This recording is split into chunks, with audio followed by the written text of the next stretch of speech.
আবার এদিকে শুকরঞ্জন বাড়ি আল্লামা সাঈদীর পক্ষের মানে বিপক্ষের সাক্ষী তৈরি করছে, হয়ে গেছে পক্ষের সাক্ষী। মানে তারা রাষ্ট্রপক্ষের সাক্ষী বানায় নিয়ে গেছে আদালতে। সে আদালতে যায় কয় আমি রাষ্ট্রপক্ষের না, আমি হুজুরের সাক্ষী। আল্লাহু আকবার বল।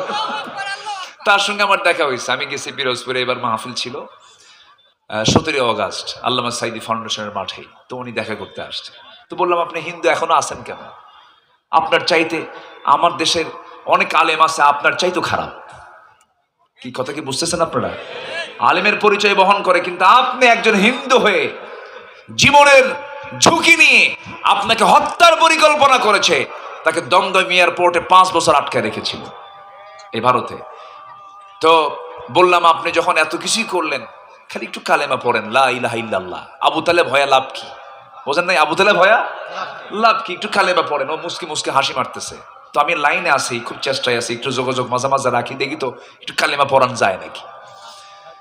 সম্মানিত ভাইয়েরা, অনেক হিন্দু ভাই আছেন আমার দেশে, ইসলামকে খুব মহাব্বত করে। তারা আছে না নাই বলেন তো? হেদায়েত তো আল্লাহর হাতে। অনেক হিন্দু মানুষ আছেন যারা সততা নিয়ে চলেন, ঠকায় না, ওজনে কম দেয় না, মানুষের সঙ্গে ঠকবাজি করে না। কিন্তু আমার দেশে বহু টুপিওয়ালা দাড়িওয়ালা হজ করে আসছে, লুটপাট করে খায়। আছে না নাই? আচ্ছা, এই জন্য আমরা ওমরের কাছ থেকে শিক্ষা নেব। জোরে বলি ইনশাআল্লাহ, জোরে বলি ইনশাআল্লাহ।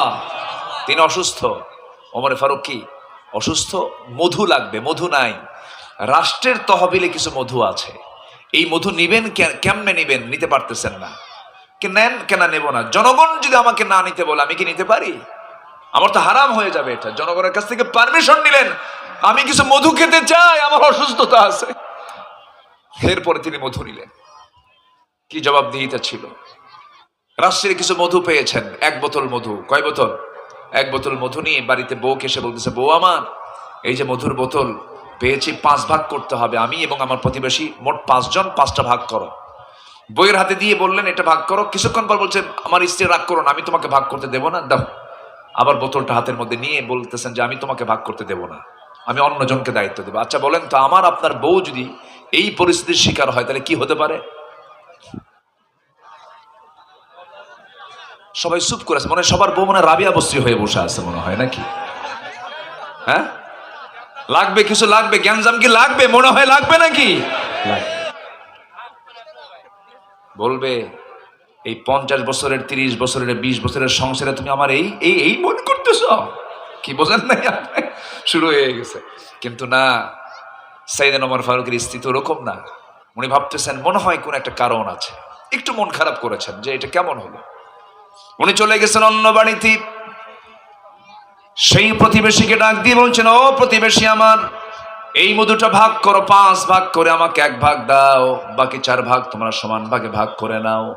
তার অংশের মধুগুলো নিয়ে এসে বউয়ের সামনে দাঁড়ায় বলছে, বউ আমার রাগ করো না, আমি তোমাকে দারুণ ট্রাস্ট করি, আমি রাষ্ট্র চালাই, তুমি আমার পরিবার চালাও, তুমি আমার বড় একটা সহযোগী, আমার সন্তানগুলোর লালন পালন করো, খাওয়া দাওয়া সম্পূর্ণ করায় দাও। আমি তোমাকে সন্দেহ করে তোমার হাত থেকে মধুর বোতল নিয়েছে একটা কারণ, সেটা হলো আমি চিন্তা করে দেখলাম মধু হলো তরল জিনিস। এই মধু যখন তোমাকে ভাগ করতে দেব, মধু সমান ভাগই ভাগ করবে, কিন্তু হাত দিয়ে তো ভাগ করতে হবে। তোমার হাতের নখের সাথে লাগিয়ে থাকবে হয়তো 1 ফোঁটা, 2 ফোঁটা, 3 ফোঁটা মধু, এক্সেস যে চলে আসবে। এতটুকুন মধু আমাদের ভাগে বেশি আসক চাই নাই, মনে করে আমি মধু ভাগের দায়িত্ব আমি অন্যজনকে দিয়েছি। যেরকম সুবহানাল্লাহ। করোনার শাসন কায়েম হলে কি উপকার হবে? হবে, উপকার হবে, হবে, হবে, হবে। আসুন না আমরা কোরআন দিয়ে সমাজ রাষ্ট্র সাজাই, জোরে বলি ইনশাআল্লাহ। কোরআন দিয়ে আমরা পরিবার, সমাজ, রাষ্ট্র গড়াই, জোরে বলি ইনশাআল্লাহ।